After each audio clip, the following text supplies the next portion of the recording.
Hi friends, அஸ்ஸலாமு அலைக்கும். நான் உங்கள் ஆயிஷா. இப்போ நம்ம வீட்டில் 1/2 கிலோ அரிசி அளவுக்கு பிரியாணி செய்ய போகிறோம். அதுக்கு அடுப்பில் குக்கர் வச்சுருக்கேன். ஆல்ரெடி நான் மட்டன் வேக வச்சு எடுத்து வச்சுருக்கேன். இப்போ ஆயில் சேர்த்துக்கலாம். தேவையான அளவு ஆயில் சேர்த்துக்கோங்க. தேவையான அளவு கொஞ்சம் நெய் சேர்த்துக்கோங்க.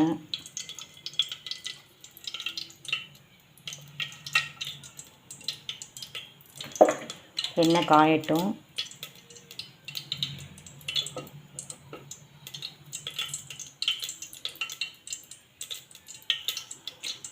இது பட்டை, கிராம்பு, ஏலக்காய். பிரியாணிக்கு சும்மா தாளிக்கிறது கொண்டு போட்டால் போதும். இப்போ அது பட்டை, கிராம்பு, ஏலக்காய் பொரிஞ்சு வரட்டும். இப்போ பட்டை, கிராம்பு, ஏலக்காய் பொரிஞ்சு வந்துடுச்சு. இந்த டயத்தில் நம்ம வெங்காயம் சேர்த்துக்கலாம்.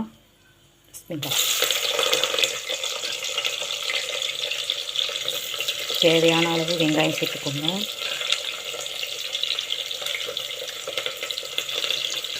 அப்புறம் ஒரு பச்சை மிளகாய் போட்டுக்கிட்டேன். ஏற்கனவே கறியில் 3 பச்சை மிளகாய் போட்டிருக்கேன். இது இப்போ நல்லா வணங்கணும். இது கொஞ்சம் பொன்னிறமாக வணங்கி வரட்டும். இப்போ வெங்காயம் நல்லா பொன்னிறமாக வந்துருச்சு. இந்த ஸ்டேஜில் தக்காளி போட்டுக்கலாம். ஒரு 4 தக்காளி, ரொம்ப பெருசாக இல்லாமல் மீடியம் சைஸில் இப்போ 4 தக்காளி போட்டிருக்கேன். இதுவும் கொஞ்சம் நல்லா வணங்கணும். கொஞ்சம் வணங்கட்டும்.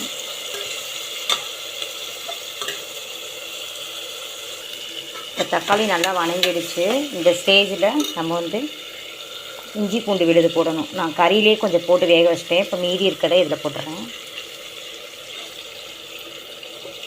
ஒரு 1.5 டீஸ்பூன் இஞ்சி பூண்டு விழுது.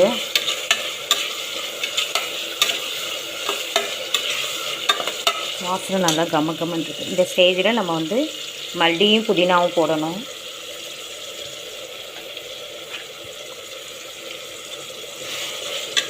மல்லி புதினாலாம் சும்மா லைட்டாக வணங்கினாலே போதும்.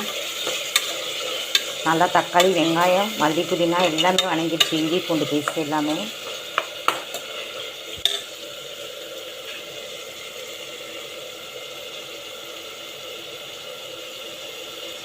இந்த ஸ்டேஜில் நம்ம கறி போடணும்.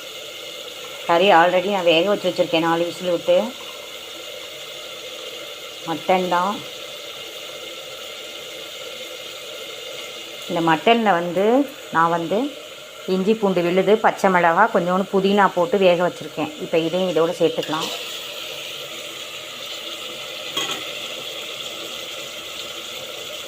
கறியிலேயும் நம்ம கொஞ்சம் உப்பு போட்டிருப்போம். அதனால் சாதத்துக்கு போடையில் கொஞ்சம் பார்த்து கவனமாக போட்டுக்கணும்.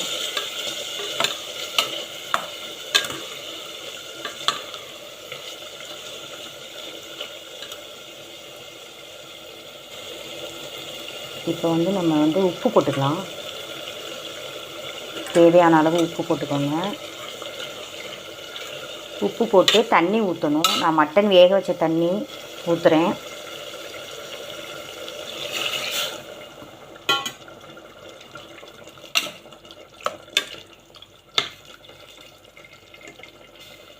தண்ணி கொஞ்சம் லைட்டாக கொதி வரணும். சதன் வரையில் தான் நம்ம பிரியாணி மசாலா போடணும். இது வீட்டில் அரைச்ச மசாலா போட்டு கொஞ்சம் நல்லா இதுவும் நல்லா கொஞ்சம் கொதி வரணும். மசாலாவும் போட்டு நான் இப்போ கறி வேக வச்ச தண்ணி மட்டும்தான் ஊற்றிருக்கேன். இதில் இன்னும் நான் தண்ணி ஊற்றலை. தண்ணி நீங்கள் அளவு தண்ணி ஊற்றணும். 1க்கு 2 ஊற்றுவேன் நான். பாசுமதி அரிசி தான். அரிசியை பொறுத்து தான் தண்ணி நீங்கள் வைக்கணும். பழைய அரிசியாக இருந்தால் தான் 1க்கு டபுளாக வைக்கணும். இல்லாட்டி 1க்கு 1.5 வச்சா போதும். இப்போ பாருங்கள், பார்க்கவே கலர்ஃபுல்லாக இருக்குது. இந்த ஸ்டேஜில் நான் அரிசியும் தண்ணியும் சரிசமமாக எடுத்து வச்சுருக்கேன். சாதத்துக்கு ஊற்ற வேண்டிய தண்ணியை இப்போ அதை நான் மிக்ஸ் பண்ணுறேன். இதில்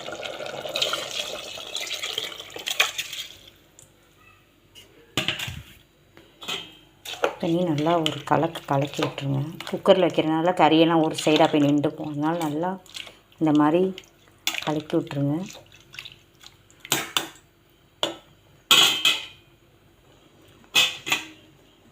நல்லா ஒருக்கா கலக்கி விட்டுருங்க. கலக்கி விட்டு இந்த ஸ்டேஜில் உப்பு வந்து எப்படி இருக்குன்னு பாருங்கள். சுருக்குன்னு இருந்தால் தான் நல்லாயிருக்கும். சுருக்குன்னு இருக்குது இப்போ உப்பு. இதை மூடி வச்சு 2 விசில் விட வேண்டியதான். அவ்வளோதான், பிரியாணி ரெடி ஆகிடுச்சு. நான் வந்து விசில் விட்டோன்னே உங்களுக்கு காட்டுறேன். 2 விசில் தான். இப்போ ஒரு விசில் வந்துடுச்சு, இன்னொரு விசில் வரணும். இப்போ 2வது விசில் வந்துடுச்சு. இப்போ ஸ்டவ் ஆஃப் பண்ணிட வேண்டியதான். ஸ்டவ்வை நம்ம ஆஃப் பண்ணிட வேண்டியதான். உங்களுக்கு விசில் போனோன்னா உங்களுக்கு எப்படி இருக்குன்னு நான் காட்டுறேன். ஸ்டவ் ஆஃப் பண்ணிட்டு கொஞ்சம் நேரம் சூடு போய் விசில் போனோன்னா உங்களுக்கு எப்படி இருக்குன்னு காட்டுறேன். ஹாய் ஃப்ரெண்ட்ஸ், இப்போ விசில் போயிடுச்சு. வாங்க எப்படி இருக்குன்னு பார்க்கலாம். பிஸ்மில்லாஹ், நல்லா இருக்கணும். வாவ், சூப்பராக இருக்குது. பிரியாணி எப்போ குக்கரில் ஆக்கணும், லைட்டாக இப்படி இது மாதிரி செஞ்சு விடணும். செம்மையாக இருக்குது. அடியிலே நல்லா வெந்திருக்கு, நல்லா மசாலா பிடிச்சிருக்கு நல்லா. நீங்களும் இதே மாதிரி செஞ்சு சாப்பிடுங்க. கமெண்ட்டில் எப்படி இருக்குன்னு சொல்லுங்கள். பிடிச்சா லைக் பண்ணுங்கள், சப்ஸ்கிரைப் பண்ணுங்கள். தேங்க்யூ, பாய், அஸ்ஸலாமு அலைக்கும்.